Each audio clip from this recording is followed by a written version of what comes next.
الحمد لله رب العالمين والصلاة والسلام على رسوله الأمين وعلى آله وصحبه أجمعين. أما بعد، يقول الله عز وجل في كتابه العظيم: إن الأبرار لفي نعيم. والنعيم اسم جامع يشمل نعيم القلب ونعيم الروح ونعيم البدن، فهم في نعيم مطلق لا حزن فيه ولا تعب ولا نصب ولا يعرف له نهاية. Allah subhanahu wa ta'ala nous dit dans le Coran concernant les croyants: Inna al-abrar la fi na'im. Al-abrar يعني أصحاب البر الذين كانوا برر في حياتهم. Les croyants, ici on parle d'une catégorie de croyants, ceux qui étaient bons, ceux qui étaient pieux. Allah il nous dit: Inna al-abrar la fi na'im. Certes, les pieux seront la fi na'im. Al-na'im, les savants disent que ça réunit la joie du cœur, la sérénité de l'âme et la jouissance du corps. Donc c'est un bonheur absolu, mutlaq. C'est un bonheur absolu, sans tristesse, sans fatigue et sans fin. يقول الله عز وجل: على الأرائك ينظرون، أي على السرر المزينة بالفروش الحسان، ينظرون إلى ما أعد الله لهم من أنواع النعيم. Allah il nous dit par la suite qu'ils seront sur des araik, qu'ils seront sur des trônes décorés, des trônes splendides, des trônes magnifiques. Et qu'est-ce qu'ils vont faire? Yanzurun. Ils vont regarder, ils vont contempler. Ils vont contempler quoi? Allah ne nous a pas cité dans cette sourate ce qu'ils vont contempler. Eh bien, ils vont contempler plusieurs choses. Ils vont contempler plusieurs choses. Et il faut savoir, avant de citer ce qu'ils vont contempler, que le simple fait de regarder ce qu'Allah t'a donné comme grâce, comme bienfait, c'est un na'im, c'est un bienfait. Le fait de regarder ce que tu as comme bienfait. Regarde tes enfants jouer. Prends du recul et regarde-les jouer. Et dis-toi que ça, Allah, il te l'a donné. Que ces enfants, Allah, il te les a donnés. Regarde ce qu'Allah t'a donné et médite. Sans toucher, sans parler. Regarde ce qu'Allah t'a accordé comme bienfait. Tu vas y trouver un bonheur et un certain plaisir. Alors imagine-toi les gens du paradis. Et regarde, toi tu achètes une voiture. Tu vas la contempler matin, midi et soir. Tu vas la regarder et tu vas l'apprécier. Bon, si c'est une belle voiture. Tu vas la contempler. Et juste le simple fait de la regarder, ça va te procurer du plaisir et du bonheur. Eh bien, les gens du paradis seront ala al-ara'iki yanzurun. Ils seront sur des trônes magnifiques, splendides, en train d'admirer ce qu'Allah subhanahu wa ta'ala leur a donné. Et qu'est-ce qu'Allah subhanahu wa ta'ala leur a donné? المؤمنون ينظرون إلى خيامهم العظيمة وإلى قصورهم المشيدة فيرون عطاء الله عز وجل بارزا أمام أعينهم. Ils vont contempler, ils vont regarder les tentes qu'Allah leur aura données. Des tentes qui font plusieurs mètres. Ça, c'est les tentes. Que dire des châteaux? Que dire des palais? Que dire des demeures qu'Allah subhanahu wa ta'ala a réservées aux croyants? Eh bien, le croyant contemplera ces châteaux, ses palais, ses épouses qu'Allah subhanahu wa ta'ala lui aura donné. Donc Allah subhanahu wa ta'ala nous dit que ces croyants-là contempleront ce qu'Allah leur aura donné. وَيَنْظُرُونَ إِلَى الْأَنْهَارِ الْجَارِيَةِ مِنْ تَحْتِهِمْ فَيَشْعُرُونَ بِلَذَّةِ جَرَيَانِهَا وَيَسْتَمْتِعُونَ بِسَمَاعِ خَرِيرِهَا الْعَذْبِ. Et les gens du paradis vont aussi contempler les ruisseaux, les rivières qui coulent sous les pieds. Et ça, il faut savoir que c'est un na'im yashtariku fihi al-muslimu wal-kafir. Le musulman comme le mécréant apprécie ce genre de manzar, apprécie le fait que les rivières coulent, le fait de regarder cela, le fait d'écouter cela. Eh bien, les gens du paradis vont avoir cela. Ils vont avoir des rivières qui couleront juste à côté d'eux. Ils vont les contempler avec leurs yeux et ils vont apprécier le fait de l'écouter. Des fruits qui seront présentés aux croyants. Ces fruits auront des goûts différents.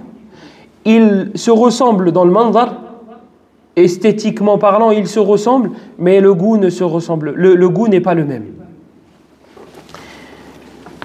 يقول الله عز وجل مثل الجنة التي وعد المتقون فيها أنهار من ماء غير آسن وأنهار من لبن لم يتغير طعمه وأنهار من خمر لذة للشاربين وأنهار من عسل مصفى. Ces ruisseaux, ces rivières, il y aura des rivières de miel, des rivières de lait, des rivières d'eau et des rivières de vin. Et chaque fois qu'ils recevront un fruit, ils penseront que que le fruit qui m'a été présenté, c'est le même que le premier. Et lorsqu'ils goûteront, ils se rendront compte que ce n'est pas le même. ينظرون إلى نسائهم الحور العين اللاتي جعل الله أبصارهن قاصرة عليهم فيكون كل جمالهن موقوفا عليهم دون سواهم. Ensuite, ils pourront contempler leur houri, leurs femmes du paradis. Ces épouses qui ne regarderont que leurs époux. Elles seront concentrées sur leurs époux. C'est tout. Elles ne regarderont personne d'autre. Et là, je sais que dans la tête des frères, c'est vas-y, détaille un peu plus. Et dans la tête des sœurs, c'est vas-y, bref. Passons à un autre sujet. Alors, il y a les deux options possibles. On va choisir le juste milieu. On va juste un petit peu. قد وصف الله عز وجل أزواج أهل الجنة فقال ولهم فيها أزواج مطهرة من ماذا؟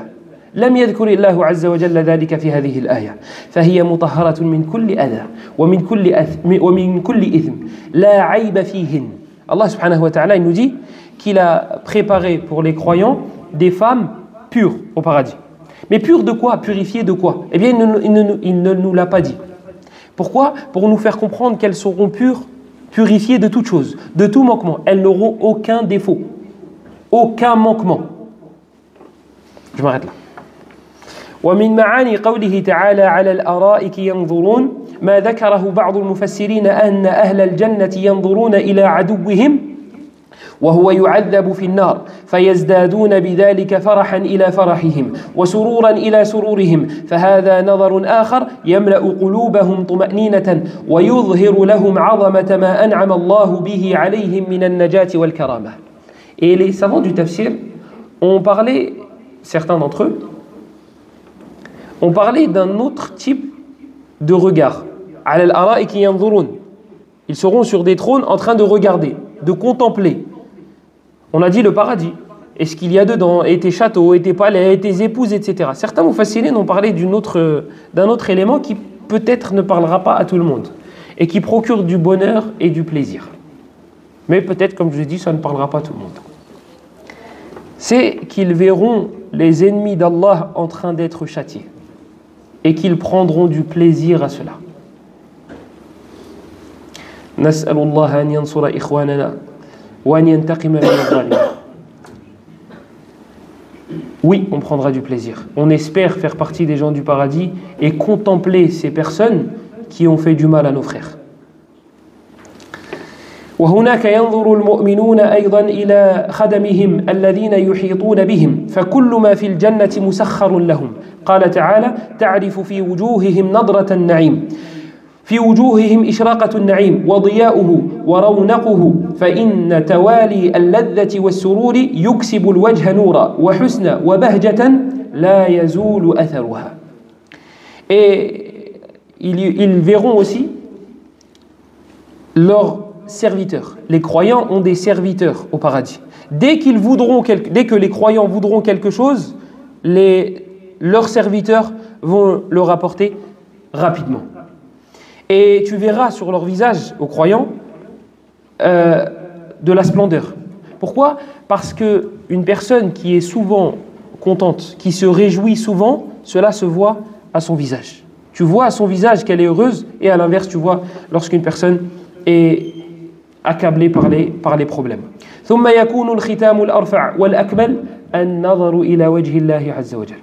وجوه يومئذ ناظرة إلى ربها ناظرة. للذين أحسنوا الحسنى وزيادة لهم ما يشاءون فيها ولدينا مزيد. Et cerise sur le gâteau, le meilleur des meilleurs c'est le fait qu'on pourra voir Allah subhanahu wa ta'ala. Il n'y a pas meilleur. Eh bien, les croyants verront Allah subhanahu wa ta'ala. ينظرون إلى ربهم عز وجل. Ils pourront voir Allah subhanahu wa ta'ala.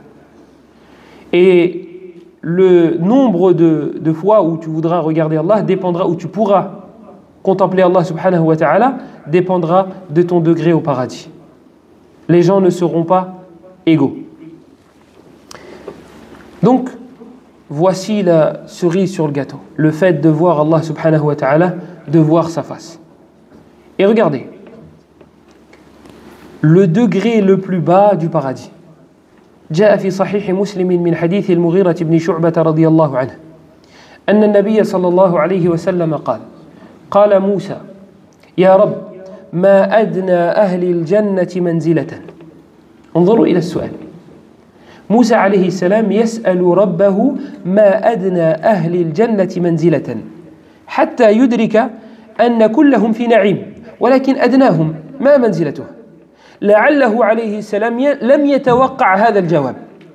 Regardez, Moussa alayhi salam, dans Sahih Muslim, selon Al-Mughira ibn Shu'bah, il demande à Allah subhanahu wa ta'ala, Moussa demande à Allah, quelle est la personne, décris-moi ya Allah, le degré le plus bas du paradis. Le degré le plus bas du paradis. Quelle est la personne qui aura le moins de choses au paradis? Regardez la question intelligente. D'un homme intelligent, sans aucun doute.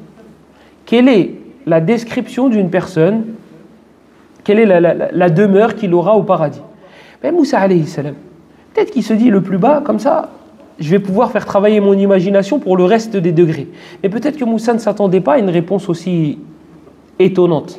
Et c'est pour ça qu'à la suite, il dit, mais attends, ya Rab, si ça c'est le degré le plus bas, c'est quoi le degré le plus haut? Écoutez. Moussa alayhi salam, il demande à Allah subhanahu wa ta'ala, quel est le degré le plus bas? Décris-moi, ya Allah, le degré le plus bas du paradis. فقال الله عز وجل رجل يجيء بعدما دخل أهل الجنة الجنة فيقال له ادخل الجنة فيقول رب كيف وقد نزل الناس منازلهم وأخذوا أخذاتهم فيقال له أترضى أن يكون لك مثل ملك من ملوك الدنيا فيقول رضيت رب فيقول له لك ذلك ومثله ومثله ومثله ومثله ومثله قال في الخامسة رضيت يا رب فيقول هذا لك وعشرة أمثاله ولك ما اشتهت نفسك ولذت عينك هذا أدنى أهل الجنة منزلة. Donc l'homme, donc Moussa alayhi salam demande à Allah subhanahu wa ta'ala quel est le degré le plus bas du paradis. Allah subhanahu wa ta'ala lui répond, c'est un homme qui, après que les gens du paradis soient entrés au paradis, c'est le dernier. C'est le dernier. Hada, c'est le dernier. Les gens du paradis sont déjà entrés au paradis. Lui, c'est le dernier. Il viendra devant Allah et Allah subhanahu wa ta'ala lui dira, est-ce que tu serais satisfait si je te donnais l'équivalent de ce qu'avait un roi sur terre? Alors imaginez-vous, vous, dans vos pays, il y a peut-être des rois. Dans nos pays, il y a peut-être des rois. Est-ce que vous avez connaissance de l'étendue de leur royaume? Prenez les rois dans nos pays et regardez les châteaux qu'ils ont. Additionnez tout ça. Bah ça, c'est le royaume du roi. D'accord? Eh bien là, Allah, il dit à cet esclave-là, serais-tu satisfait si je te donnais l'équivalent de ce qu'avait un roi sur terre? Il dit, Raditu ya Rabb. Il dit, bien sûr, je serai satisfait. Allah subhanahu wa ta'ala lui dira, alors tu auras ça fois 2. Donc 2 fois le royaume d'un roi. 2 fois. Il lui dit 3 fois. Donc multiplié par 2, multiplié par 3, multiplié par 4, multiplié par 5. Au bout de 5, l'esclave dira, Ya Allah, radit, je suis satisfait. Allah subhanahu wa ta'ala lui dira, tu auras cela multiplié par 10. Walaka mashtahat nafsuk. Et tu auras tout ce que ton âme désirera. Et tout ce qui pourra faire plaisir à tes yeux. Je te donnerai tout. Tout ce que tu désireras. Ça, c'est le plus bas degré. Ça, c'est le plus bas degré. Moussa alayhi salam, peut-être qu'il ne s'attendait pas à cette réponse. Et on parle du plus bas.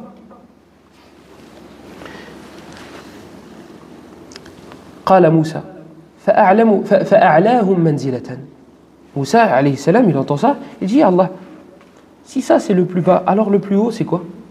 فقال الرب سبحانه وتعالى أولئك الذين أردت غرست كرامتهم بيدي وختمت عليها فلم ترى عين ولم تسمع أذن ولم يخطر على قلب بشر. Vous voulez la faire simple pour ne pas traduire mot à mot, pour ne pas casser le sens? C'est inimaginable. C'est inimaginable. Regardez. وَلَمْ يَخْطُرْ عَلَى قَلْبِ بَشَرٍ. Ce n'est jamais passé par l'esprit d'un être humain. Ce qu'Allah a préparé pour ceux qui ont les plus hauts degrés. Ça veut dire quoi? En d'autres termes, tout ce que tu pourras t'imaginer au paradis pour le plus haut degré, ce sera mieux. Ce qu'Allah a réservé à ces gens-là, ce sera largement mieux. لَمْ يَخْطُرْ عَلَى قَلْبِ بَشَرٍ. Ça n'est jamais passé par l'esprit d'un être humain. Des fois, il y a des personnes qui te disent, est-ce qu'il y aura ça au paradis? Est-ce qu'il y aura mieux? Il y aura mieux. Et il y aura ce que tu désireras. Mais il y aura des choses, ça n'est jamais passé par ta tête. Le prophète sallallahu alayhi wa sallam, lorsqu'il est rentré au paradis, lorsqu'il a vu le paradis, qu'est-ce qu'il a dit? Il a dit, j'ai vu des couleurs que je ne connaissais pas. J'ai vu des choses que je ne peux pas vous décrire. Il n'y a pas d'équivalent sur terre. Moi, quand je vais t'expliquer l'orange, je vais te dire, bah, t'as vu le rouge? Ça ressemble un petit peu, mais c'est en plus clair. Mais là, rien ne ressemble à ce qui a été vu au paradis par notre prophète sallallahu alayhi wa sallam. Donc nous l'expliquer, ça reviendrait à nous expliquer quelque chose qu'on ne comprendrait pas.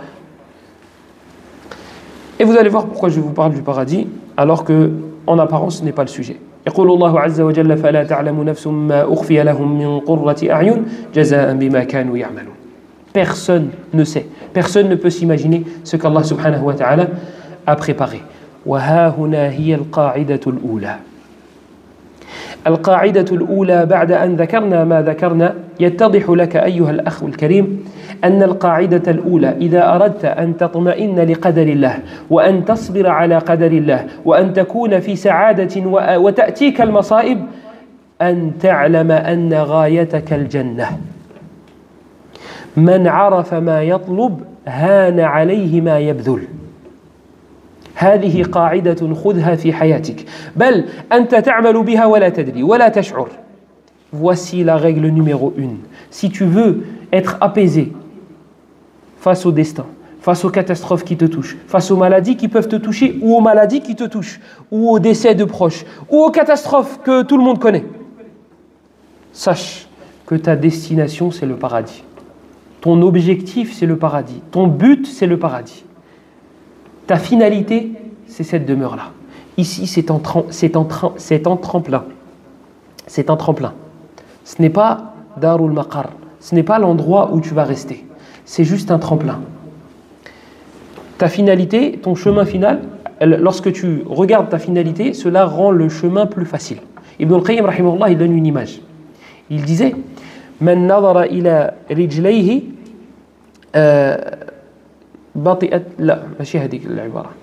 je vous la donne en français. Il dit, Ibn al-Qayyim rahimahullah, dans le sens de sa parole, il dit celui qui regarde ses pieds lorsqu'il marche, il va ressentir une certaine lourdeur.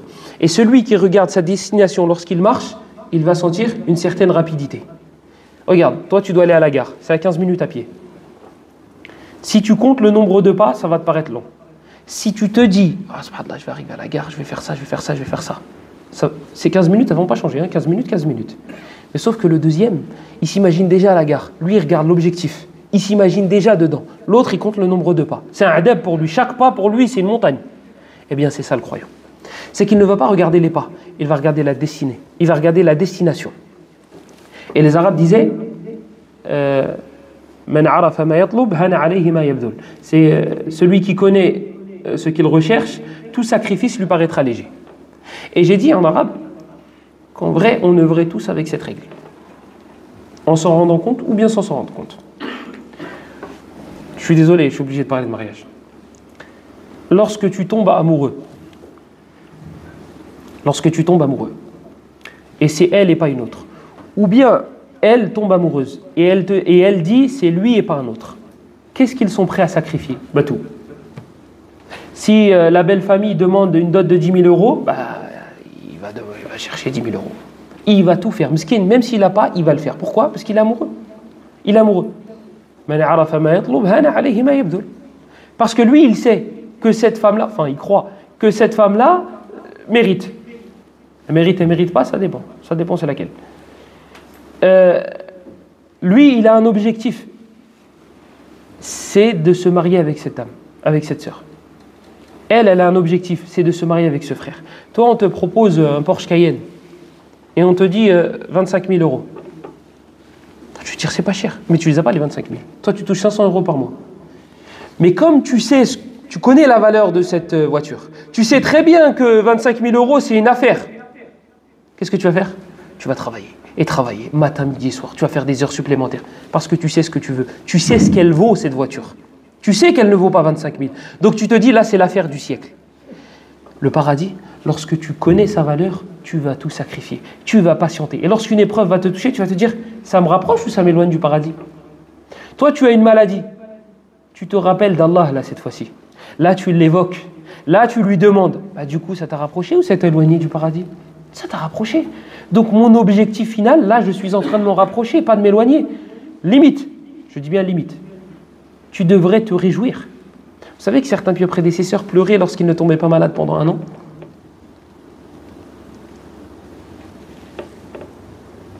Lorsqu'ils ne tombaient pas malades pendant un an, ils se disaient, peut-être qu'Allah ne m'aime pas. Parce que le signe de l'amour d'Allah, c'est l'épreuve. Nous, on prend les choses à l'envers. Se dit, moi je crois à Rabbi même. Oh, enchanté monsieur. Qui vous êtes? Bah, j'ai de l'argent, j'ai une femme, j'ai des enfants. Attends. Hada qui insulte Allah matin, midi et soir, il a la même chose que toi, multiplié par 10. Ça veut dire qu'Allah, il l'aime. Muhammad sallallahu alayhi wa sallam, sur 7 enfants, il en a perdu 6. Ça veut dire qu'il ne l'aime pas.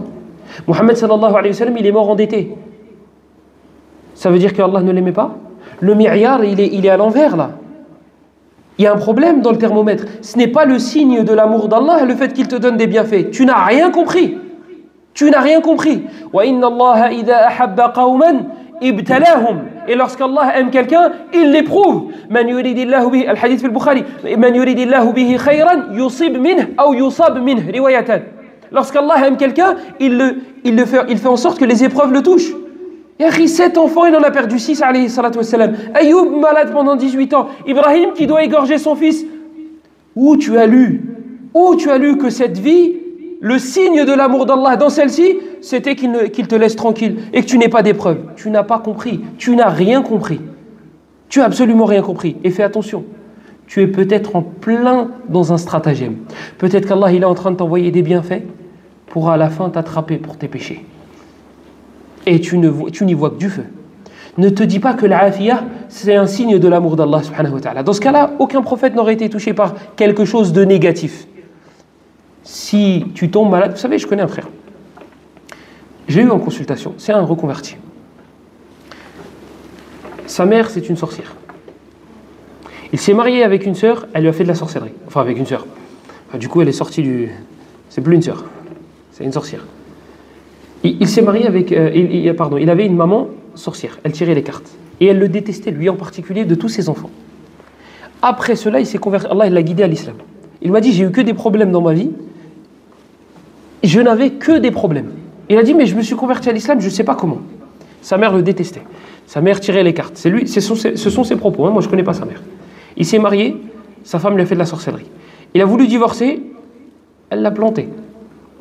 Moi, quand il me l'a dit, vu que j'ai des gens de tout pays et de toute région, je croyais que c'était une expression. Il m'a dit, elle m'a planté dans la jambe. Donc moi, je voulais savoir. Je me suis dit, peut-être c'est une expression, me planter dans la jambe. Donc je dis, c'est-à-dire, elle dit, bah, j'étais à l'hôpital.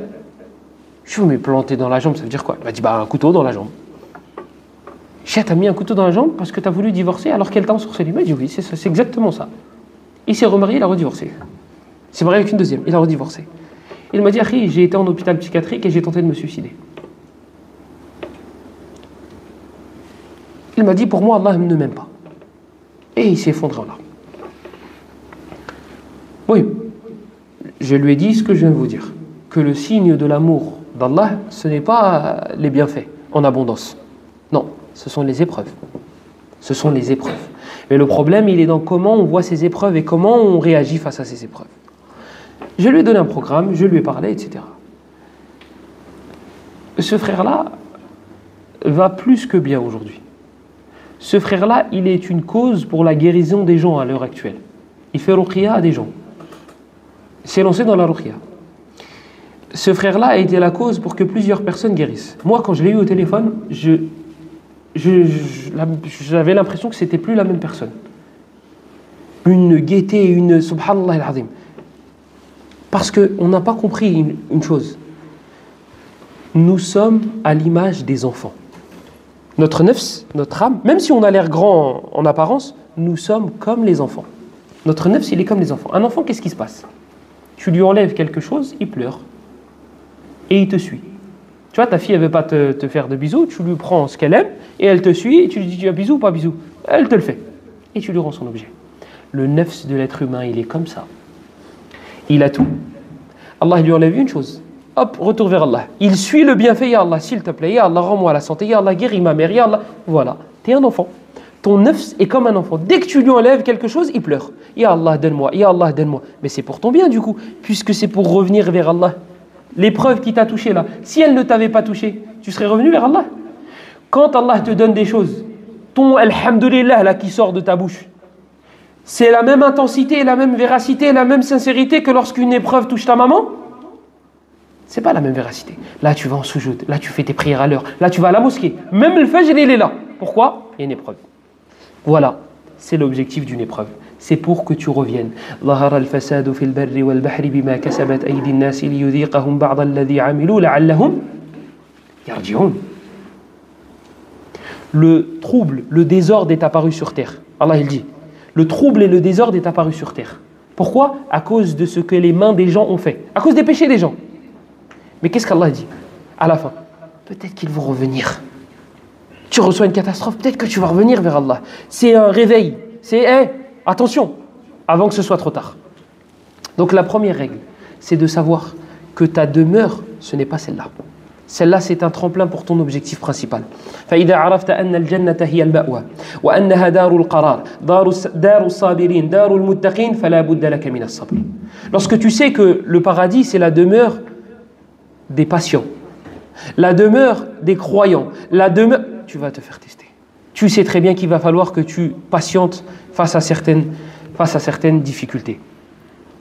يروي الإمام الترمذي في سننه من حديث أبي هريرة عن النبي صلى الله عليه وسلم أنه قال لا يزال البلاء بالمؤمن في نفسه وولده وماله حتى يلقى الله عز وجل يوم القيامة حتى يلقى الله وما عليه خطيئة.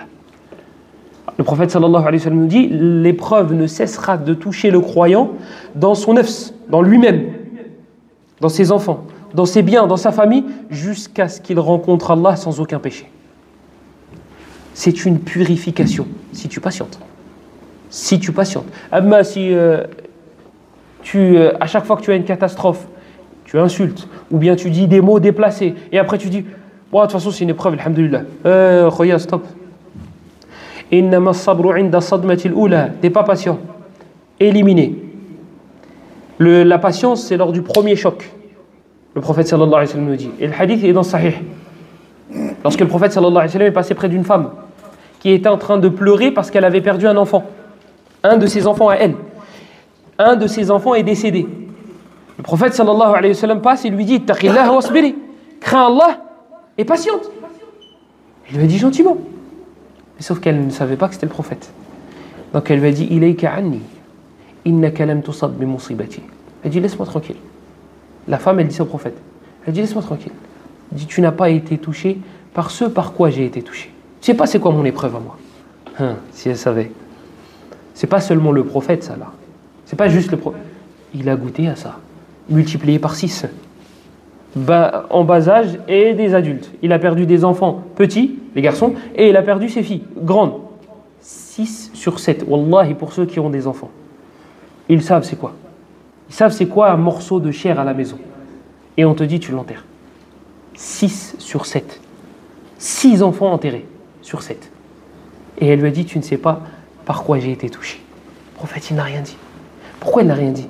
Parce que c'est pas son ego alayhi salatu wassalam qui en prend un coup. Ça il laisse passer, il n'y a pas de problème. Donc il rentre. Les compagnons ils ont assisté à la scène. Ils disent tu sais à qui t'as parlé là?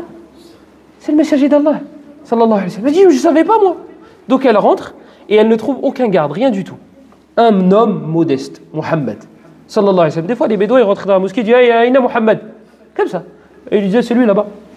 Ar-rajul al-abyad al-muttaki. Et l'homme il vient et il lui dit Ya Abd al-Muttalib. Il dit Qad ajabtuk. Il dit c'est toi Ibn Abd al-Muttalib. Ibn Abd al-Muttalib, il l'appelle comme ça. Le petit-fils ou le fils de Ibn Abd al-Muttalib. T'as vu la preuve quand tu t'appelé par ton nom de famille, hein? T'as appelé au fond de la classe, t'as crié ton nom de famille. Toi, ça gratte à l'intérieur. Il vient, il dit hey, Ibn Abd al-Muttalib, il dit c'est toi. Le prophète lui dit je t'ai déjà répondu. C'est un bédouin, il laisse passer. Et après, le bédouin, il lui dit en plus, hein, il lui dit hey, je vais te poser des questions, mais je vais être dur dans les questions. Donc, prends sur toi. Le prophète lui dit Salma badalak. Pose les questions que tu veux. At-tawadhu. Il n'y a pas d'ego. On le met de côté. On sait le mettre de côté et quand le mettre de côté. Parce qu'attention, on a besoin de nos égos aussi un petit peu des fois. La femme, elle va voir le prophète sallallahu alayhi wa sallam pour s'excuser. Donc elle va et elle lui dit Ya Rasulallah, je ne savais pas. Le prophète il lui a dit Innama as-sabru 'inda as-sadmati al-ula. La patience, c'est lors du premier choc. C'est lorsque tu reçois l'épreuve. C'est là. C'est à ce moment-là. Mais après, on est tous des patients, les gars. On dit tous alhamdoulilah après. C'est lors du premier choc. C'est lorsque tu reçois le SMS. C'est lorsque tu reçois la conclusion du médecin. C'est lorsque tu apprends le décès de quelqu'un. Là. Qu'est-ce qui va sortir de ta bouche? C'est ça la patience. C'est là le test, il est là. Le test, il est là. Est-ce que les gens pensaient qu'ils allaient pouvoir dire nous croyons sans être testés? وَلَقَدْ فَتَنَّا الَّذِينَ مِنْ قَبْلِهِمْ فَلَا يَعْلَمَنَّ اللَّهُ الَّذِينَ صَدَقُوا وَلَا يَعْلَمَنَّ الْكَاذِبِينَ. Wallahi, ce verset il fait extrêmement peur. Allah il dit dans le sens du verset, est-ce que les gens pensaient qu'on allait les laisser dire on croit sans les éprouver? Nous allons certes les éprouver. On a éprouvé ceux qui sont venus avant et nous allons savoir à travers cela qui sont les véridiques et qui sont les menteurs. Wallahi, ça fait peur de faire partie de la deuxième catégorie. Parce qu'en apparence, on est tous des gens bien. On peut tous jouer un rôle pendant quelques heures, pendant qu'on se voit, on peut tous faire les patients. Allez hop, je trébuche, oh, bismillah, Allahu Akbar. Et à la maison, c'est comment? À la maison, c'est comment? Est-ce que lorsque tu vois le frigo vide, tu dis ah, subhanallah, pourquoi vous n'avez pas fait les courses? C'est ça la patience? C'est ça ton épreuve à toi? Ou là, tu as oublié 5 € à la caisse et tu dis ouais, j'ai oublié les 5 €, ah, subhanallah, ouais, Yari, tu as été créé pour être éprouvé. Tu vas être testé. Si ce n'est pas dans ton argent, c'est dans ta santé. Si ce n'est pas dans ta santé, c'est dans tes enfants. Si ce n'est pas tes enfants, ça va être tes parents. Tu vas être éprouvé. Et voici la deuxième règle. Prépare-toi aux épreuves. Vous voyez dans de nombreux hadiths, le prophète sallallahu alayhi wa sallam avertir certains de ses compagnons que des épreuves vont les toucher. Ça, c'est une préparation psychologique. C'est pour te dire, t'attends pas à ce que la vie soit belle. Hein? On ira tous au paradis. Et tout le monde est gentil. Et tout... non, regarde. C'est pas du tout ça. C'est un monde de loups.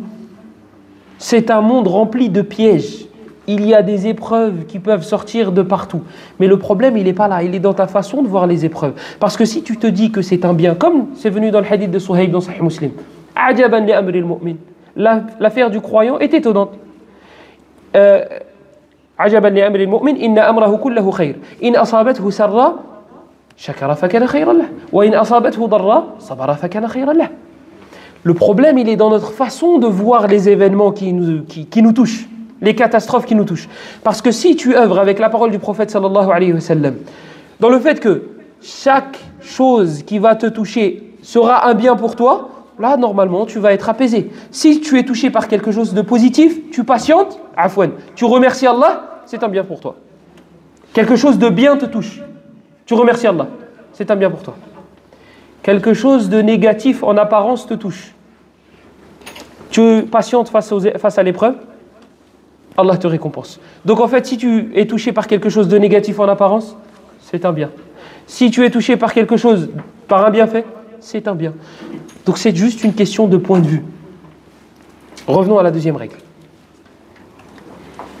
Si vous ne vous appuyez pas sur la première règle en premier, vous allez être pessimiste dans votre vie. Vous allez vous dire, je vais être éprouvé, je vais être éprouvé, je vais être éprouvé. N'oublie pas la première règle.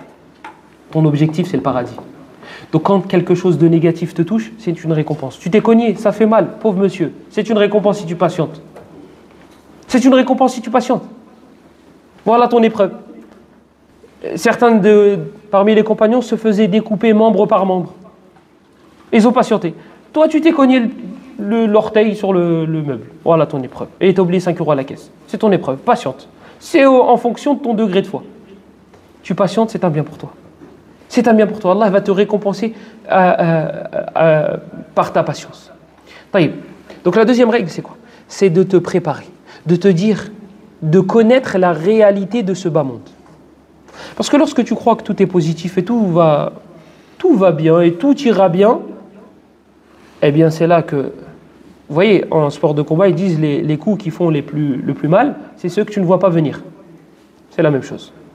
Quand tu as une facture qui arrive et que tu ne t'y attendais pas, elle fait mal. Quand on te parle de réparer ta voiture et toi tu ne t'y attendais pas, pour toi, tu as acheté une voiture, pour toi c'est bon, là ça s'arrête là. Non, moi je connais un frère qui m'a dit, quand tu achètes une voiture, mets de côté pour te préparer aux réparations. Je n'ai pas suivi son conseil, je n'ai pas de voiture. Mais pour vous dire que ça, c'est une façon de voir les choses de la dunya qui est vraie. C'est que j'anticipe. Moi, je me dis, le mécano, il va me prendre 500 €. Je me prépare psychologiquement. Et je vais devoir le faire une fois par an. Elle m'a dit 200. Ben voilà. Alhamdulillah. Moi, je m'étais préparé à 500. Tu as quelqu'un qui ne se prépare pas du tout. Et on lui envoie juste 300. Enfin, j'ai dit juste, par rapport aux 500. Voilà, là c'est une catastrophe. Oh, je vais les sortir d'où, etc., etc. Et après, il chez le neuf, mais il les sort quand même. Voilà, c'est ça la vie d'ici-bas. C'est qu'il faut que tu t'attendes à des épreuves, pardon. Apprends à connaître la réalité de la vie d'ici-bas. يروي الإمام مسلم في صحيحه من حديث العلاء عن أبيه عن أبي هريرة أن النبي صلى الله عليه وسلم قال الدنيا سجن المؤمن وجنة الكافر. Voici la réalité de ce bas monde. Le prophète sallallahu alayhi wa sallam nous dit dans le hadith, dans Sahih Muslim, la vie d'ici-bas est la prison du croyant. Tu as déjà vu, toi, oh, si en France, ils sont bien en prison. Tu as déjà vu quelqu'un, toi, se réjouir de rentrer en prison? Je parle des gens qui sont des vraies prisons. Voilà. Au bled, par exemple. Les vraies prisons.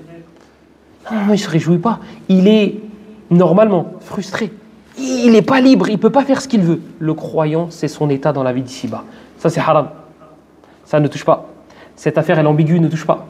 Ça, tu n'as pas le droit d'aller, c'est haram. Ça, c'est détestable, évite. Une prison. Je ne peux pas faire ce que je veux. Normalement, le croyant voit la vie d'ici-bas, de cette manière-là.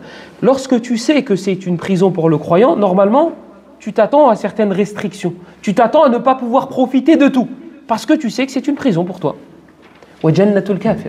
Et c'est le paradis du mécréant. Et là-bas, on va inverser la donne. Mais Taïb, si toi tu vis ici-bas comme si tu étais en liberté, pas de halal, pas de haram, il fait pas attention. Juste quand il mange, il dit bismillah et il mange pas de porc. Et il casse la tête au boucher qui est musulman. Et t'es sûr t'as bien égorgé? Ou bien il s'en Jumu'ah, ou bien il fait l'asr avec l'Isha. C'est ça, Jannatul Kafir. Sijnul Mu'min, c'est ça là, t'as l'impression d'être en prison toi? T'es pas en prison, c'est ta liberté, profites-en. C'est pas ça. Le croyant, lorsqu'il connaît la réalité de la vie d'ici-bas, il ne peut pas se permettre de la considérer comme étant sa demeure finale.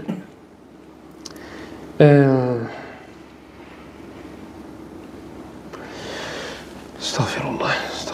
فالدنيا سجنك لا ينبغي أن يخرج هذا التصور من ذهنك أنت في سجن محبوس فلا تبحث عن السعادة الدائمة فيها ولا عن القرار فيها ولا عن الاستمتاع المطلق فيها إنما هي دار نصب وتعب.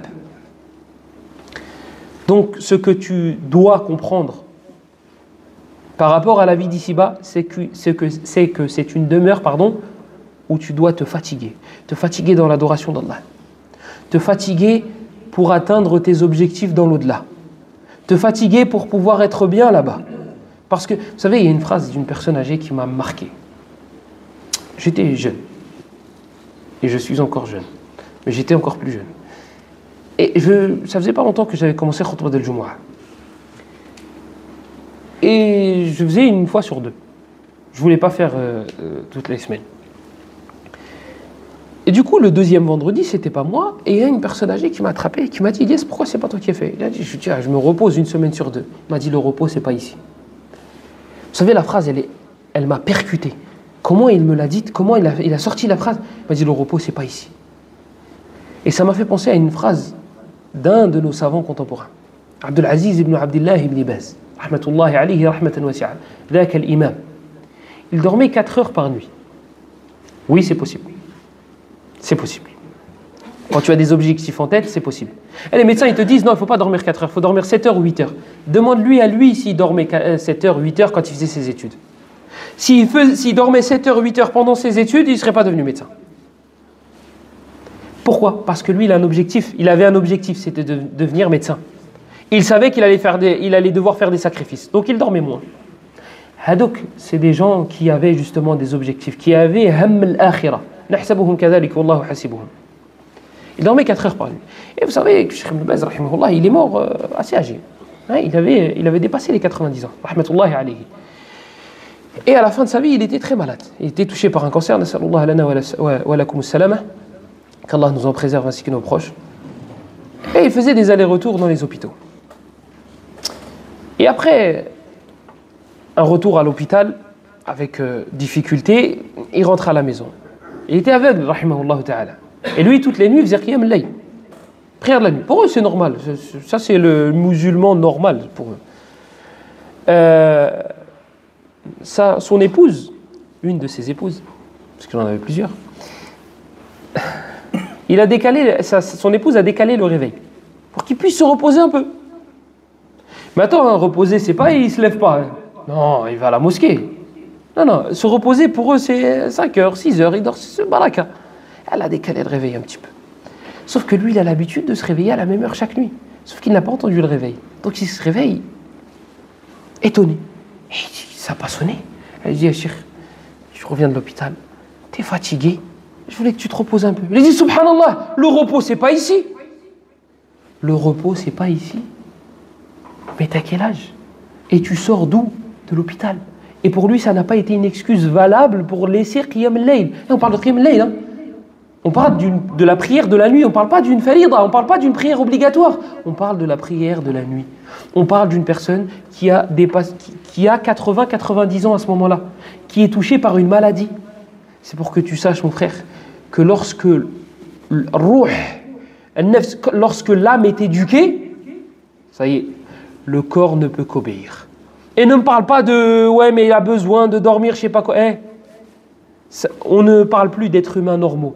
Le compagnon qui devait garder, il y avait un Médinois et un Mécois, qui gardaient le prophète sallallahu alayhi wa sallam et ses compagnons qui étaient en train de dormir. Ils étaient en voyage, sauf qu'à n'importe quand, l'ennemi peut apparaître et attaquer. Ils sont en train de dormir. Donc il y a un Médinois et un Mécois qui se sont portés volontaires pour rester réveillés. Un des deux dit à l'autre, écoute, dors la première partie de la nuit, moi je reste, et après on tourne. Celui qui est resté réveillé, je ne sais plus si c'était le Médinois ou le Mécois, pour ne pas perdre de temps, Allahu Akbar, il est réveillé, s'il entend du bruit, il va bouger. Il commence, Allahu Akbar, il reçoit une flèche. Il reçoit une flèche. T'as vu toi, shawka, l'épine, tu es là, tu l'enlèves tout doucement, tu fais ça. Quand tu as un cheveu dans le pied, il boite, monsieur. Monsieur. Un cheveu. Et une flèche. Il a reçu une flèche. Qu'est-ce qu'il a fait? Il l'a enlevé, il l'a jeté par terre. Je vous ai dit, quand le ruh, quand l'âme, quand le nefs, il est éduqué, oubliez les lois de la nature. Oubliez le dormir 4 heures, 7 heures, 8 heures, ouais mais c'est pas bon pour le... Oubliez tout ça. Là c'est l'âme qui le maintient debout. C'est pour ça que vous voyez des fois des personnes âgées pendant Tarawih, ils ne bougent pas. Et le jeune, il se gratte. Et pourtant, s'il devait se mettre sur un tapis de course, c'est le jeune qui gagne. Mais l'objectif n'est pas le même. Lui veut faire le beau à la plage, donc du coup, pas lui. Lui veut faire le beau à la plage, donc il est motivé là. Par contre, Tarawih, ça va lui apporter quoi? Bah, il faut faire. Voilà, il faut faire. C'est une habitude, c'est Hachouma, je rentre plus tôt. Mais avec le Shibani qui est à côté de toi et que tu dis, oui, miskin, il tient. Donc au final, c'est toi le miskin.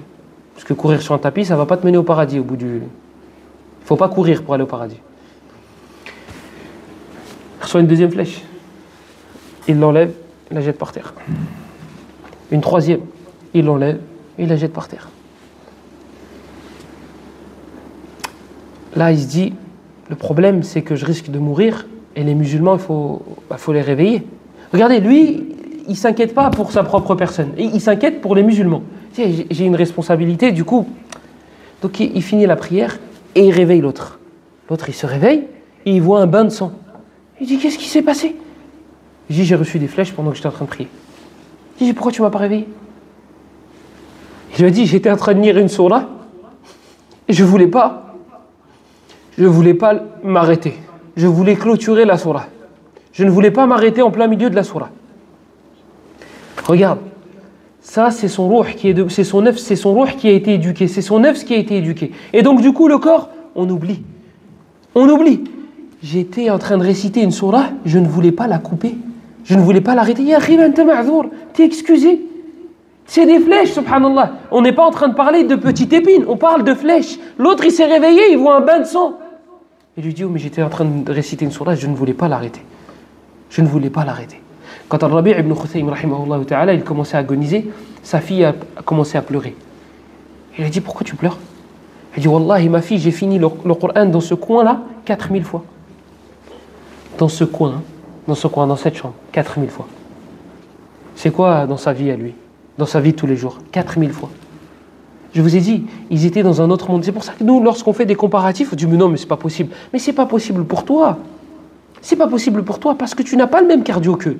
C'est pour ça, tu compares l'incomparable. Toi, tu vois Saïd ibn Jubayr, et tu vois Tamim al-Dari, et tu vois Uthman ibn Affan, et ils finissent le Coran en une raka'a. Oh non, daïf, c'est impossible. Impossible pour toi, oui, parce que toi, tu es daïf. C'est pas le hadith qui est daïf. Toi, tu es daïf, toi, tu es faible. Mais lui, non. Ala kulli hal, la deuxième règle est la suivante. Apprends à connaître la réalité de ce bas monde. Pour ne pas que tu sois pris au dépourvu, pour que tu saches à quoi t'attendre. Il y a des épreuves qui vont te toucher. Toi, ce que tu vas devoir faire en tant que croyant, c'est comment je peux regarder le problème. Afwan, comment je peux regarder l'épreuve. Aïcha radiyallahu anha, son père est décédé. Abu Bakr, Siddiq radiyallahu anhu.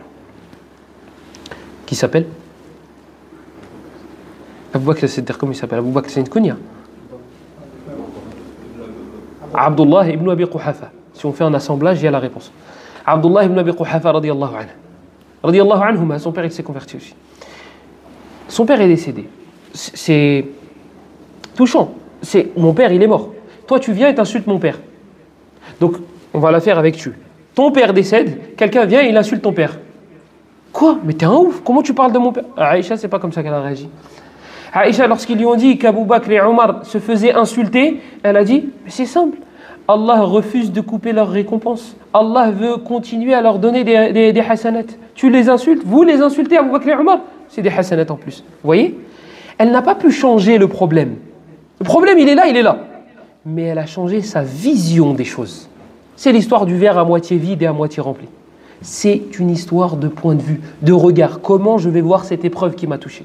Wallahi, si ce n'était pas personnel, je vous aurais raconté des épreuves qui m'ont touché dans ma vie.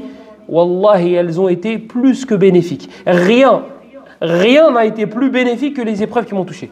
Et wallahi, le jour où on a reçu ces épreuves, on aurait préféré mourir. J'aurais préféré être enterré et que ça y est, moi, mon jugement, il commence. Plutôt que d'être touché par cette épreuve. Wallahi, 2 ou 3 ans après, à l'heure où je vous parle, c'est les meilleures choses qui me sont arrivées. On a lu, on a appris, on a enseigné, on a ce qu'on a vu de nos yeux lorsque ces épreuves-là nous ont touchés, on ne l'a trouvé dans aucun livre. On n'a pas trouvé dans les livres, dans la théorie, ces choses-là. On a dû le goûter. Ça nous a forgé. Ça nous a forgé. Donc, toi, tu ne peux pas changer les problèmes. Les problèmes vont te toucher. Les épreuves vont te toucher. Par contre, ce que tu peux changer, c'est ta vision des choses. Comment je vais voir ce problème? Le prophète sallallahu alayhi wa sallam est en train d'agoniser. Sa fille Fatima est en train de pleurer. Elle dit Wa karbata abah.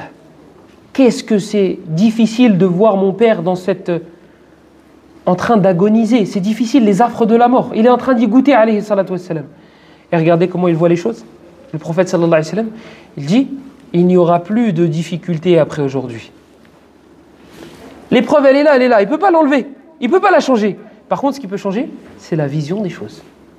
Voilà, si tu as compris cette deuxième règle, tout ce qui va te toucher dans ta vie, tu vas le voir avec qu'est-ce qu'Allah veut de moi. Cette épreuve-là, qu'est-ce qu'Allah attend de moi? Un retour vers le Coran, un retour vers la mosquée, un retour vers les du'as. Il m'a enlevé la santé pour que je lui demande et peut-être qu'il va me la redonner. Vous savez, je connais un autre frère. Cette fois-ci, c'est de Tunisie. Ah, il y a des gens bien en Tunisie. C'est un frère qui était en Tunisie et qui avait qu'un seul rein qui fonctionnait. Et ce deuxième rein, Allah, il lui a enlevé. Plus de rein. Vous savez, je crois qu'on appelle ça les dialyses. Dialyse. Ça fatigue énormément. Ça absorbe l'énergie. Et ça demande beaucoup de temps. Subhanallah, Allah, il nous a donné des reins. Toi, tu les sens même pas. Tu en as donné 2 en plus. Cadeau. Lui, c'était une dialyse qui le fatiguait, qui l'épuisait. Wallahi, je le voyais à la mosquée, au premier rang. Cette personne-là a une 40aine d'années. Et lui, il me raconte. Donc je lui dis, alors, tu as trouvé un donateur, etc., etc. Il m'a dit, subhanallah, j'ai trouvé un donateur. Il m'a dit, on m'a fait une greffe. Le corps l'a refusé. Un corps étranger. Lui, il n'a rien à faire ici. Ils l'ont attaqué. Et il a dû le retirer. Ah, je dis, subhanallah. Et je commence à parler avec lui. Il me dit, ah, Ilyes. Il m'a dit, c'est la meilleure chose qui me soit arrivée, cette épreuve. Le fait que je n'ai pas de rein. Il est arrivé de Tunisie. Il est enfermé à l'hôpital. Il ne savait pas quoi faire. Il a pris un mushaf. Il a fini le Coran en 1 an et demi. 1 an et demi. Et quand je vous dis fini, c'est pas lire. Hein, pour ne pas que... Il a clôturé la mémorisation du Coran en 1 an et demi. Et si ce n'était pas la peur que ça arrive à ses oreilles et qu'il soit pointé du doigt, je vous aurais dit la ville. Dans la ville dans laquelle il est, c'est lui qui a formé les hufaz du Coran de cette ville-là, en France. C'est lui qui a formé les hufaz. Il y a beaucoup de hufaz de Coran, c'est lui qui les a formés, hommes et femmes. Peut-être que si Allah lui avait donné ses reins, il n'aurait pas appris le Coran. Du coup, il n'aurait pas enseigné le Coran. Et qui aurait fait de ces gens-là des hufaz? Parmi eux, il y a des a'imma. Parmi eux, il y en a qui sont devenus imams, qui ont des ijazat, etc., etc. Il m'a dit, Ilyes, je ne me sens pas aussi proche d'Allah que depuis cette épreuve. Je ne me suis jamais senti aussi proche d'Allah que depuis que j'ai cette épreuve. Il a dit, et quand je pense que ça va aller mieux, je sens que je recule. Et il a dit, Allah, il m'enlève le rein. Et je me rapproche de lui. Vous voyez? Là, on parle de rein, hein, on ne parle pas d'un ongle incarné ou je ne sais pas. On parle de rein, subhanallah al-azim. Ça l'épuise. Et il est là, hein, il est au Fajr. Du Fajr jusqu'au Isha. Et il est là, à la mosquée. Quand je dis là, c'est pas ici, pas dans cette mosquée. Al-Bala, l'épreuve, c'est une question de point de vue. C'est juste une question de point de vue. Regarde comment tu peux la diriger vers du bien et l'interpréter de manière positive, pardon, et tu verras des choses étonnantes. Astaghfirullah. Combien? 17. Barakallahu fik.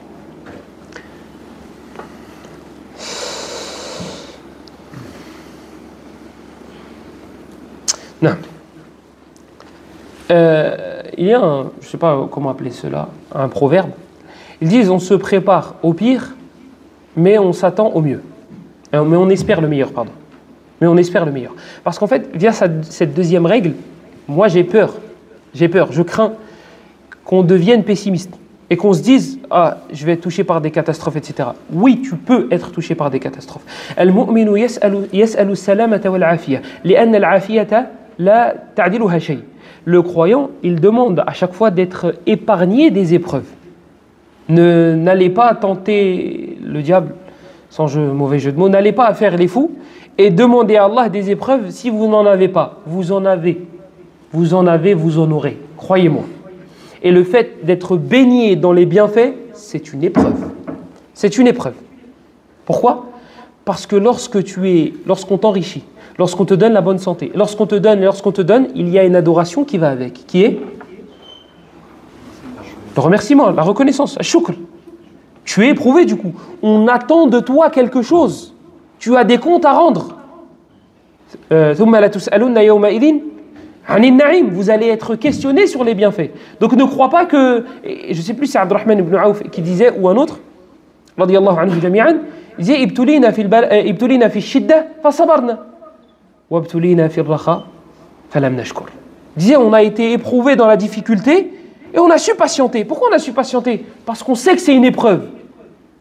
Là c'est écrit noir sur blanc. Je reçois une difficulté, il faut que je revienne vers Allah. C'est normal, c'est logique. Mais lorsqu'Allah te donne, tu dis ouais c'est bon, je suis bien. Allez, alhamdoulilah, voilà. Alhamdoulilah, Allah m'a donné. Moi je suis reconnaissant. Mais tes reconnaissances, ça engendre des actes, pas seulement des propos. Ça engendre des actes. Qu'est-ce que tu as fait de ce qu'Allah t'a donné? Est-ce que tu t'es occupé de tes parents? Ou bien ils sont obligés de s'endetter et de te demander ou de te supplier quelques centimes pendant que monsieur va en vacances. Ça, tu seras questionné dessus. Wallahi, j'ai des questions des fois. Est-ce que j'ai le droit de donner la zakat à mes parents? Est-ce que j'ai le droit de donner la zakat à mes parents? Tu sais, il y a des questions, tu ne peux pas donner de réponse. Comme il disait l'Amash, Abu Muhammad Sulayman ibn Mihran al-Amash, Inna fi sukuti la jawaba. Il disait, parfois dans le silence, il y a une réponse. Ça, tu ne peux pas répondre. Pourquoi tu ne peux pas répondre? Pas parce qu'on ne connaît pas la réponse. Parce que, Ib alik, la honte. Toi, ça veut dire que tu as de quoi sortir la zakat. Ça veut dire que monsieur est à l'aise financièrement. Les parents, ils méritent la zakat. Donc ils sont pauvres. Et tu me demandes, est-ce que tu peux leur donner la zakat? Mais toi, tu leur donnes pas la zakat. Tu leur donnes de l'argent. Tu les mets bien, tes parents. C'est pas tu leur donnes 2% ou la 4%, et Allah, même 10%. C'est tes parents, Yahri. C'est tes parents. Tu ne peux pas... Eh bien voilà, c'est ça être reconnaissant envers ce qu'Allah t'a donné. Il t'a donné de l'argent, tu donnes. Et tes proches sont prioritaires. Tes proches sont... Ne me parle pas de mes parents, est-ce que je peux leur donner la zakat? Les parents, tu leur donnes ton corps, ton âme et ton argent. Et ceux et celles qui se braquent à la maison, tu leur dis, hey, demain tu seras maman toi aussi. Demain tu seras maman. Cette dame-là, elle m'a enfanté. Cette dame-là, le divorce n'existe pas avec elle. Si toi je te donne 1000, moi je lui donne 2000 à elle. Demain, moi je vais avoir des enfants. Demain, moi j'aimerais que mes enfants se comportent avec moi de cette manière-là. J'aimerais qu'ils se disent, hey, moi lui c'est mon père. C'est ma priorité, mon père. C'est pas mon épouse ou mon époux. C'est mes parents. Ce sont mes parents. Attention, on donne à chacun son droit. Je ne vous dis pas d'empiéter sur les droits de madame ou que madame empiète sur les droits de monsieur. Mais nos parents resteront nos parents. Nos parents resteront nos parents. Et c'est malheureux.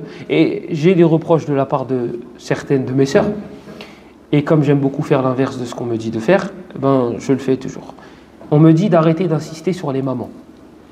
Et de plus insister sur les épouses. Alors moi, je vais continuer à insister sur les mamans.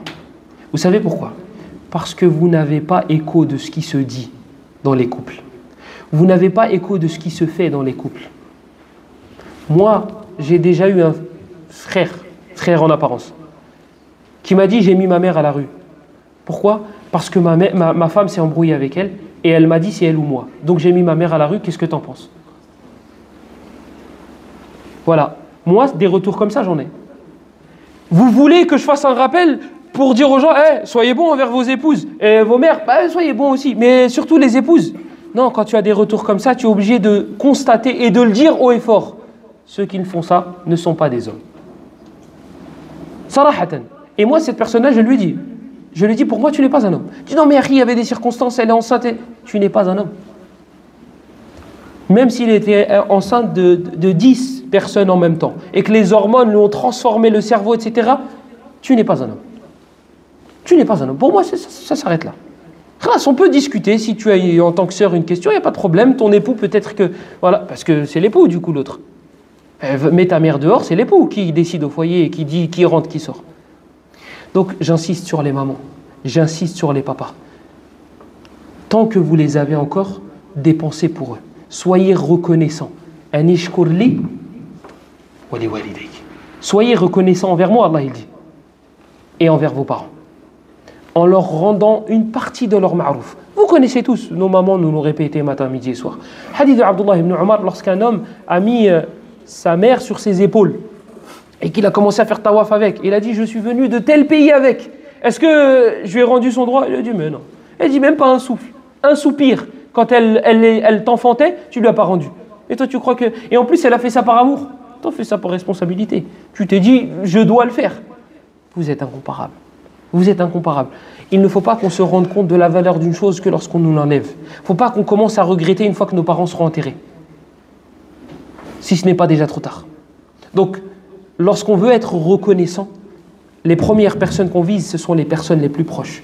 Tu peux être gentil à la mosquée et bon envers tes frères. Tu peux mettre ce masque-là. Mais ceux qui te connaissent vraiment, ce sont tes proches. Et voilà pourquoi le prophète sallallahu alayhi wa sallam dit dans le hadith « Khayrukum khayrukum li ahli ». C'est un des secrets qu'il y a dans ce hadith-là. Parce que ce hadith-là a posé problème à certains savants. Le prophète sallallahu alayhi wa sallam dit dans le hadith rapporté par Ahl Sunan, il dit les meilleurs d'entre vous, sont les meilleurs envers leur famille. Certains ulama n'ont pas compris ce hadith-là, ils l'ont expliqué d'une certaine manière. Et d'autres, ils ont dit non. Le hadith, il est clair. Clair dans quel sens? Les meilleurs d'entre nous, ce sont les meilleurs avec les proches. Parce que les proches voient ton vrai visage. Parce que les proches ne sont pas avec toi 1 heure ou 2 heures à la mosquée. Parce que les proches ne restent pas avec toi 1 jour ou 2 jours ou 3 jours par semaine avec toi. Ils te voient sous tous tes états. Ils voient ton vrai visage. Ils voient si tu joues un rôle ou si tu ne joues pas un rôle. Parce que les masques tombent à la maison. Forcément, tu es en colère, tu es fatigué. Tu es de bonne humeur, tu es de mauvaise humeur. Ils te voient sous tous tes états. Donc là, eux voient qui tu es réellement. Donc le meilleur, comme le prophète a dit dans le hadith, le meilleur envers sa famille, c'est le meilleur d'entre nous. Khayrukum, khayrukum li ahli. Et à la fin, il dit Wa ana khayrukum li ahli. Et je suis le meilleur envers ma famille. Et regardez ce que Aïcha radiyallahu anha disait le concernant. Wallahi, que le messager d'Allah n'a jamais levé la main sur une femme. Il n'a jamais levé la main sur une femme. Lisez aussi son comportement avec les enfants. Il n'a jamais frappé un enfant. Anas ibn Malik, il l'a servi pendant 10 ans. Dans d'autres versions, 9 ans. Il dit, le prophète ne m'a jamais dit de faire quelque chose. Et je ne l'ai pas fait. Pourquoi tu ne l'as pas fait? Et le prophète lui dit, va faire telle chose. Il ne l'a pas fait, Anas. Le prophète, il ne lui a pas dit pourquoi tu ne l'as pas fait. Il a dit, et je n'ai pas fait une chose de manière incorrecte, et le prophète m'a fait un reproche. Elle dit, pourquoi tu as fait la chose de travers? Jamais. Dans un autre hadith, il dit, une fois le prophète sallallahu alayhi wa sallam m'a dit, va faire telle chose. Elle dit, wallah, j'y vais pas. Anas, il a dit ça. Anas, c'est un jeune à ce moment-là. Et il parle à qui? À Muhammad sallallahu alayhi wa sallam. Il dit, wallah, j'y vais pas. Le prophète est parti. Il est revenu, il dit, tu l'as fait? Je lui ai dit non. Et il a souri. Ajib. À l'heure où nous, on se serait mis en colère, alors que nous ne sommes rien du tout. Donc lorsque tu sais que ta destination finale, c'est le paradis, et que ton objectif principal, c'est de te rapprocher, tous tes objectifs, tous tes principes vont reposer sur cela. Il m'a klaxonné dessus. Ça me rapproche du paradis ou ça m'éloigne? Il m'a klaxonné dessus. Non, si je ne réponds pas au klaxon, je ne suis pas un homme. Et Allah, tu n'es pas un homme si tu ne réponds pas au klaxon. Ton objectif, c'est le paradis. Ton objectif, c'est d'apprendre le Coran. Ton objectif, c'est que tes parents entrent au paradis. Ton objectif, c'est que tes enfants entrent au paradis. Ça va te faire avancer ou reculer le fait que tu lui rendes son klaxon? Regardez, il klaxonne, je klaxonne. Il fait un geste, je fais un geste. Il descend, je descends. Ça va te faire reculer là ou avancer du paradis? Reculer, sans aucun doute. Khlas, moi mon objectif c'est le paradis. Ça ne m'intéresse pas. Tout objectif qui va m'éloigner, toute wasila, toute cause, toute chose qui va m'éloigner de mes objectifs, ça ne m'intéresse pas. Là, ça va m'éloigner. Soit lui va finir à l'hôpital, soit moi je vais finir à l'hôpital. Soit je vais finir en prison, soit lui va finir... Je vais être au minimum en colère. Au minimum, on va descendre, on va s'insulter, ou on va mal se parler. Je vais être en colère. Taïb, ça te rapproche ou ça t'éloigne du paradis, ça? Le fait d'être en colère, l'état dans lequel tu vas être mentalement lorsque tu vas remonter dans la voiture, ça va te rapprocher ou ça va t'éloigner du paradis? Tu vas pouvoir apprendre le Coran juste après ça? L'état dans lequel tu vas être. Et puis, comme il y en a plein des idiots, il y a presque que ça. C'est pas le seul à qui tu vas devoir répondre. Ah, parce qu'il y en a plein qui klaxonnent. Et donc du coup, on fait quoi? On répond à chaque fois? Fais la même chose, fais copier-coller dans chacune de tes situations. Est-ce que cette chose-là me rapproche de mes objectifs ou m'éloigne de mes objectifs? Et faites attention aux définitions. Faites attention aux définitions. C'est ça un homme. C'est ça le courage. Le prophète sallallahu alayhi wa sallam, il a été attrapé par son col, par un juif. Par un juif. C'est même pas un musulman, il dit ouais, moi je suis haram, je touche un musulman, c'est un juif. Il l'a attrapé et il l'a serré. Jusqu'à ce que Anas ou Omar, je ne me souviens plus, a dit on a vu la trace du col du prophète sallallahu alayhi wa sallam sur son cou. Et le prophète, qu'est-ce qu'il dit? Il dit je te dois rien. Et l'homme lui dit tu me dois. Tu me dois des dates. Tu me les dois. Le prophète lui dit je te les ai déjà rendus. C'est ça la définition d'un homme. Il klaxonne, je klaxonne. Dans ce cas-là, là, on lui fait quoi là? Il m'attrape par le col. Qu'est-ce que je lui fais? Le nez ou la mâchoire? Vous voyez bien qu'il y a un problème dans nos définitions. Vous voyez bien qu'on nous a vendu du rêve. Nos rappeurs, nos acteurs, etc. Ils nous disent des choses. Oh, moi, il y en a un, il met une virgule mal placée, je suis en bas de son bâtiment. S'il le faisait vraiment, il ne serait pas en train de chanter. C'est un gangster, lui, c'est Pablo, lui. Lui, il n'a rien à faire derrière le micro. Il ne le fait pas. Il ne le fait pas, il te vend du rêve. Et c'est à cause de ça que nous avons une mauvaise définition du mot homme. On a une mauvaise définition. Donc si tu t'embrouilles avec madame, elle te dit bah si t'es un homme, divorce-moi. Ah, moi? Bah vas-y, t'es divorcé. Ah, bravo, mashallah alik, ça y est, t'es un homme. C'est pas ça un homme. Un homme, c'est gérer ses émotions. Un homme, c'est gérer ses émotions. Tu vas pas tomber dans ce piège. Attention, je ne justifie pas cette phrase-là qui peut sortir de certaines de nos épouses. Je ne justifie pas cette phrase-là. Mais ce n'est pas pour autant que toi, tu dois rentrer dans le jeu. Toi, pour toi, c'est ça la définition d'un homme. J'ai dit, je te divorce. Ça y est, je suis un homme. Il faut qu'on revoie nos définitions. Bref, on revient au hadith du prophète sallallahu alayhi wa sallam. Il reste combien de... Ça y est, temps écoulé 4 minutes. Le prophète sallallahu alayhi wa sallam, il est attrapé par son col par un juif. Pourquoi? Parce que le juif en question réclame des dates que le prophète lui devrait. Le prophète lui a dit, je te les ai déjà rendues. L'homme, il a dit, tu ne me les as pas rendues, et il l'attrape par le col et il serre. Omar, il assiste à la scène. Et Omar, il ne fait pas dans... Voilà. C'est tout ou rien. Soit je le laisse, soit je coupe la tête. Il n'y a pas de... Une fois, j'ai dit dans une mosquée, c'était à Goussainville, des gens qui faisaient du bruit pendant le dars. J'ai dit, s'il vous plaît, sortez si vous voulez discuter. Une fois. 2 fois, il continue. Je dis, s'il vous plaît, sortez si vous voulez discuter. Au bout de la 3e fois, j'ai dit, il vous faut un Omar ibn al-Khattab. Oh là là là là. Les responsables, les fidèles, les trucs. Ouais, mais pourquoi tu dis ça? Je fais, Omar, il est bien, non? Si Omar, c'était un zalim. Il vous faut un Omar ibn al-Khattab. Wallahi, qu'il faut un Omar ibn al-Khattab. Omar ibn al-Khattab, quand il y avait le rang qui était un peu ma'ouj, il prenait le bâton, il tapait les pieds. Et pourtant, pour lui, c'est une sunna. On a besoin d'un Omar. Surtout nous qui avons la tête dure, on ne comprend pas avec les mots. On a besoin d'un Omar. Tu parles, je tape. Voilà. Et si on avait le temps, je vous aurais cité le hadith d'Al-Darimi de Sabir, qui commençait à mettre des ambiguïtés à tout le monde dans les marchés. Il citait des versets, il citait avec des ambiguïtés. Abu Moussa al-Ash'ari, il envoie une lettre à Omar. Il dit, il y en a un, il va dans les marchés et il met des ambiguïtés aux gens. Il dit, ramène-le-moi, attaché à une bête, laisse-le traîner par terre jusqu'à moi. Et il arrive, normalement la punition elle est terminée là. Il l'a traîné sur plusieurs centaines de kilomètres par terre, accroché à une bête. Il arrive devant Omar, Omar il prend le bâton, il lui dit, c'est toi Sabir? Il lui dit oui. Et il le frappe à la tête jusqu'à ce qu'il s'évanouisse.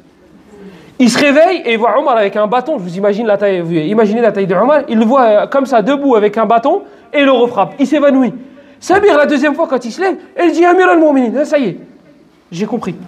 Et il dit écoute, si tu veux me tuer, tue-moi bien. Et si tu veux me guérir, Wallah, je suis guéri. Voilà, il nous faut ça. Hijab, c'est pas obligatoire. Et ça, c'est pas. Omar, tiens, on va pas argumenter avec ça. Ils veulent ça, ils veulent qu'on débatte avec eux. Tiens, Omar, allez hop, le bâton et khlas. Alors, je vous finis le hadith et après je vous laisse tranquille. Hadith, le prophète sallallahu alayhi wa sallam, il est attrapé par un juif, par son col, jusqu'à ce qu'on voit la trace sur son qamis. Omar, il veut terminer le boulot. Le prophète a dit, laisse-le. Donne-lui ce qu'il réclame. Omar, il va avec le juif, il lui donne ses dates. Enfin, ses dates. Non, il lui donne les dates qu'il réclame. C'est pas ses dates. Il lui donne les dates qu'il réclame et il lui en rajoute. Le juif, il dit non, j'en demandais pas autant. Il voulait en voler que quelques-unes. Mais c'était pas du vol. Regardez la fin du hadith. Il lui en rajoute et l'homme, il lui dit non, moi, j'en demandais pas autant. Omar lui dit oui, mais en fait, le prophète, il m'a dit de te rajouter parce que je t'ai fait peur. Il voulait le tuer. Bien sûr qu'il lui a fait peur. Et là, l'homme, il voit ça et il se dit waouh, attends, j'ai été sévère envers le prophète, j'ai dépassé les limites et il me rajoute des dates en plus. Donc il va voir le prophète. Le juif qui a attrapé il y a quelques minutes le prophète par le col. Alayhi salatu salam. Il lui dit nous avons tes caractéristiques dans notre livre. Fit Tawra. On a tes caractéristiques dans la Torah. Et il m'en manquait un que je n'avais pas vu chez toi. Et il dit, plus on est sévère avec toi, plus on dépasse les limites avec toi, et plus tu es gentil, plus tu es doux et plus tu es clément. Et là, aujourd'hui, je l'ai vu. J'ai fait ce que j'ai fait et tu m'as rajouté des dates. Ashhadu an la ilaha illallah wa anna Muhammadan rasulullah. Et il a dit, je ne peux attester que le fait que tu sois le messager d'Allah. Toutes les caractéristiques correspondent. C'est toi le messager d'Allah. C'est toi qu'on attendait. C'est toi qu'on attendait. هذا والله أعلم وصلى الله وسلم على نبينا محمد وعلى آله وصحبه أجمعين سبحانك اللهم وبحمدك أشهد أن لا إله إلا أنت نستغفرك ونتوب إليك وبارك الله فيكم